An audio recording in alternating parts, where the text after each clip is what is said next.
Magandang buhay mga kananay. Maaga pa nga lang po ay pumunta na akong palengke.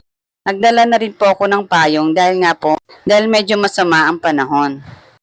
Naglakad-lakad na po ako palabas sa aming skinita. Maganda nga rin po itong paglalakad sa ehersisyo sa ating katawan. Dahil sa medyo nga nananaba na tayo mga kananay. At di na rin tayo bumabata. Nadaan na rin po pala ako sa may Butterworld. Nakatabi po ng CIT na kung saan nag-aral ang aking mga anak. Pati na rin po sa butika sama-sama na dati pong Farmacia de Belen. At nang papasok na nga po ako sa palengke, ay medyo mabaho mga kananay kasi may nangongolekta ng basura. Yun na nga po, naglakad-lakad na ako mga kananay para bumili po ng repolyo. At binalikan ko nga po ang suki kong tindera na mas mura ang magtinda. Dito po ako laging bumibili sa kanya ng gulay dahil mura po sa kanya. Bandang likod po ito ng palengke. At pagkatapos may naglakad na rin akong pauwi. Nadaanan ko rin po ang Paniki Gymnasium na pinuntahan ko po nung nakaraan dahil sa parapol ng Tarelco. At nakasama ko po dito si Kalola. Nadinaluhan din po ng maraming tao. Subalit hindi po tayo pinalad mga kananay. Sa mga papremyong binigay nila. Better luck next time. Dumaan na din po pala ako sa Tanok Supermart para bumili po ng sardinas. Yun na nga mga kananay, may napili na ako. At pagkatapos nga po ay umuwi na ako.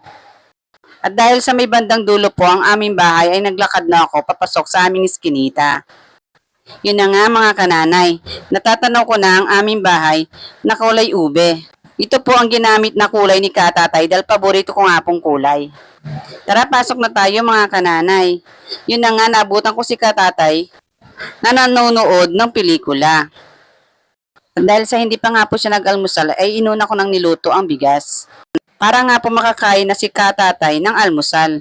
Pagkasalang ko nga po sa bigas, ay nilutuan ko muna siya ng itlog.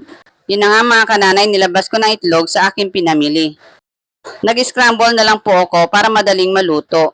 At dahil gusto niya po ang may sibuyas, naghiwa na rin ako.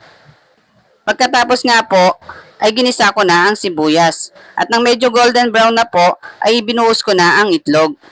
Pagkaluto ko nga po, ay hinapag ko na kay Katatay at kumain na siya. Si Kakuya Owing na po ang naghiwa ng repolyo, pati ng mga bawang at sibuyas. Pagkatapos nga po niyang nahiwa, ay ginisa ko na mga kananay. Inuna ko po ang sibuyas at ang bawang. Pagkatapos ay binuhos ko ang sardinas. Medyo dinurog ko nga po pala ito mga kananay.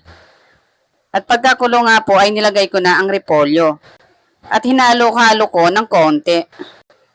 Pagkatapos nga po ay dinagdagan ko ng isang basong tubig dahil nga po pusang magsasabaw ang repolyo. At nakumulo na nga po ay nilagay ko na ang pampalasa at ng patis.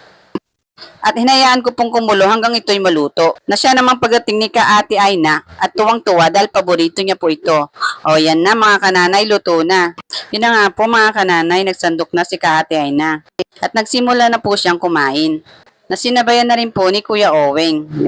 At dahil nga po sa kakakain lang ni Katatay, busog pa daw siya kaya mamaya na siya kakain.